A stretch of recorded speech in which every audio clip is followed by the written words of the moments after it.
Hello,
welcome to Mobile Guitar Trips from Bristol's.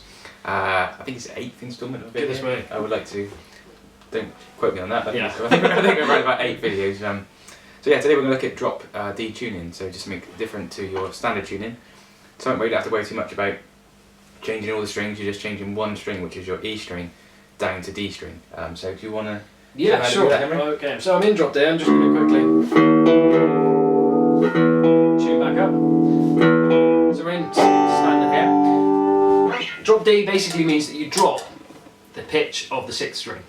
Drop D means that your low 6th string is no longer an E, your 6th string is now a D. Now the best way to do that, because you've already got a D string on your guitar, is to play that D string and your E string,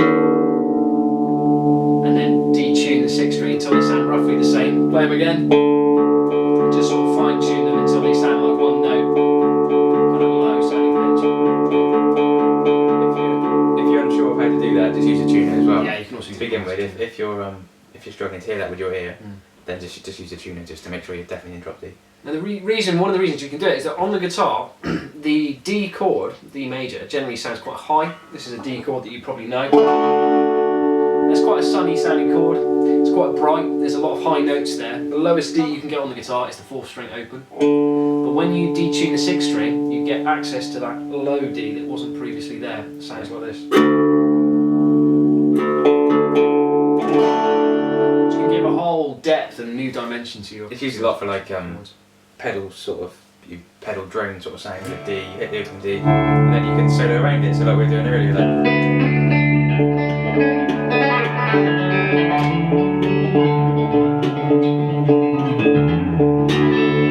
And you can always revert back to that lovely open D chord, or yeah. D sus2 with that exactly. D in the bass, which really sounds really nice, doesn't it? So now with your D chord you can strum all 6 strings, just like you can with the E chord, which is, if your song's in D, it's a brilliant thing to do.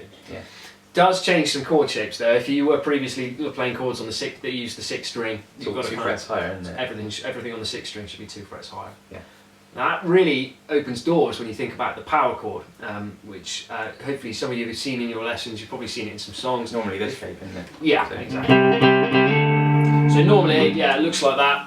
Your first finger maybe, so if we're doing on the 3rd fret, your first finger is on the 6th string, fret 3, maybe your 3rd finger is on the 5th string, fret 5, and your little finger is on the 4th string, fret 5 as well, or you do it with a bar. No, I do it like that. I always do it with 2 fingers or with 3 fingers. Cool, brilliant. Now, this note's 2 frets higher, which puts it there, which means you can do it with 1 finger. Flat in the line. It's all flat in the line, exactly, which can really, really help, especially if you're playing some heavier stuff, some rockier stuff, because your power chords can be really fast. You don't have to kind of throw this shape around anymore, you can literally just go...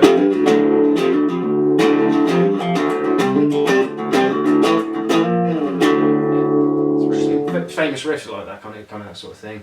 Yeah, I mean, we were talking about the Foo Fighters earlier. Yeah, We were saying Foo about, Fighters. was it Everlong? Everlong, yeah, that kind of uses that tuning as well, which is brilliant. There's some interesting chords on top.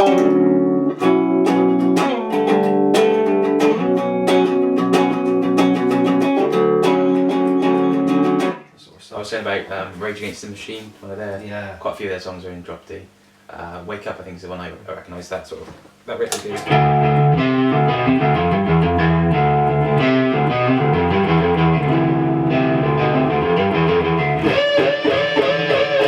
It's all drop D, so it's quite a cool. It's got that real kind of power in the bass, hasn't it? Now, Yeah. Which is really good. So this is it's a sort of the first protocol with what we call drop tunings. There are a few others. A word of warning: be careful if you're trying some other ones.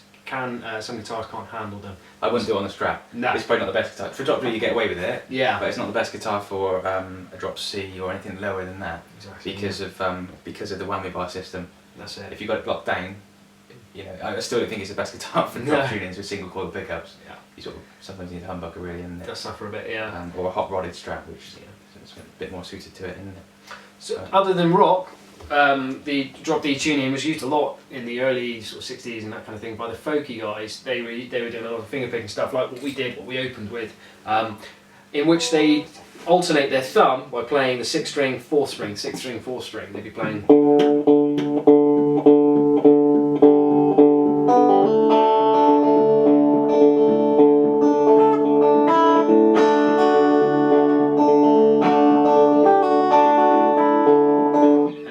Sort of compositions and pieces like that. Yeah. It's a really useful one for that. Players like John Martin and kind of Bertie Jansch, people to check out. They use a lot of those drop D tunes. Really good. Yeah, it's probably good to say as well, when we go into drop D and we talk about power chords, which we talked about earlier, the reason why power chords sound so good is because they're neither major or minor, are they? Exactly. So you can play them over anything major, anything minor. Go back to previous weeks when we talked about the major pentatonic, minor pentatonic. You know, you can play that shape there if you want to play that.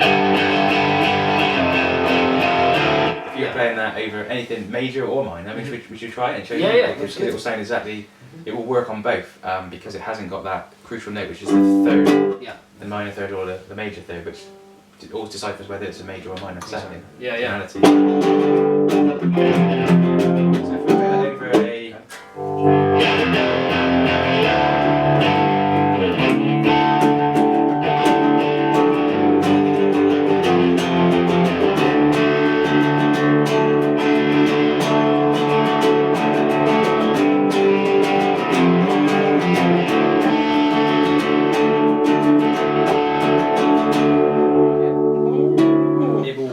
over either, if I played that minor or major, that power chord shape would work over. Absolutely, yeah, definitely. Those chords will work nicely. The third, basically, a power chord is if you look at intervals. We may do this, and I always say this, but on another video, intervals, or ask us in a lesson about intervals. But if they're the distance between two notes is what we call an interval.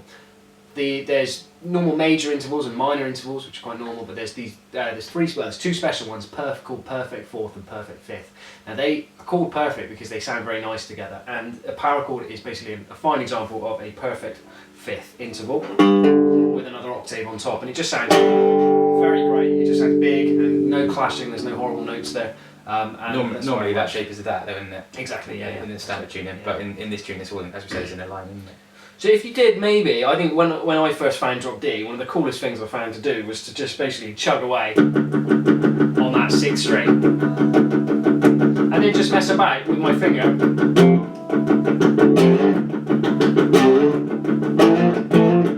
playing random notes, and you can have a lot of fun that way. You can come up with some great riffs. It's great for riffs, isn't it? This tune? Definitely, it's a riff. Really good for riffs.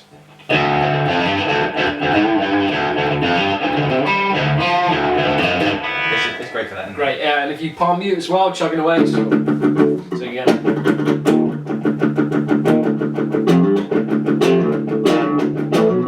bit of distortion. It's going to really work. I think it tends to lend its way to like sort of a metal sort of sound or heavy rock. It fits quite well. It's been used a lot for that. And, yeah, definitely. And as you said about the folk thing as well, but I think the other end of the spectrum is the heavy metal or the heavy rock, which is used quite a lot extensively in that, isn't it? Yeah, a bit of distortion or something. It's really good, yeah. So I think that's drop D. I mean, this experiment with it. That's all we're saying is open your eyes to some different tunings. Definitely. Try some chords in the key of D. D minor as well. Don't forget D minor. So it's low D.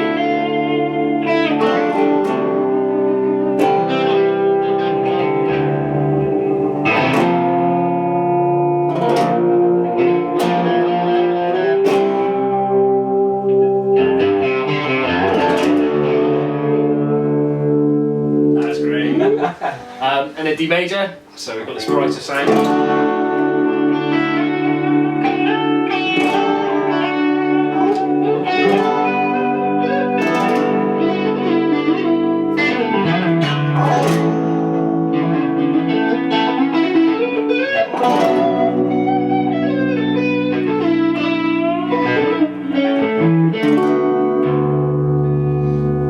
Just doing a standard E shape with the open strings, but obviously I have to add this note in there with it.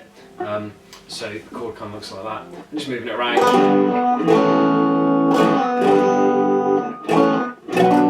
it out there to make the B minor chord. You know what to do. Yeah. And you're just showing D major. Yeah, or D minor, whichever one we were doing there. Yeah. So it works really nicely.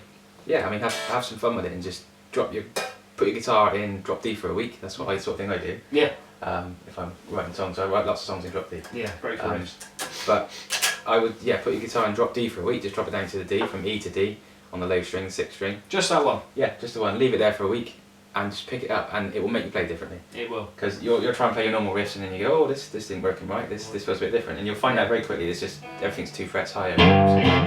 Just rely on the open D string. Rely a lot on that when you get started off. But please, if you write any riffs, please show us. Please either in your lesson or send us a video. Put it up on our group. So great to see. Yeah.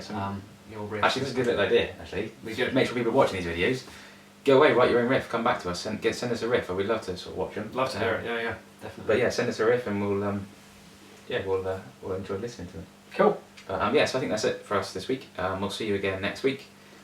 Keep the ideas coming as well. So, keep the ideas, whatever you want to do.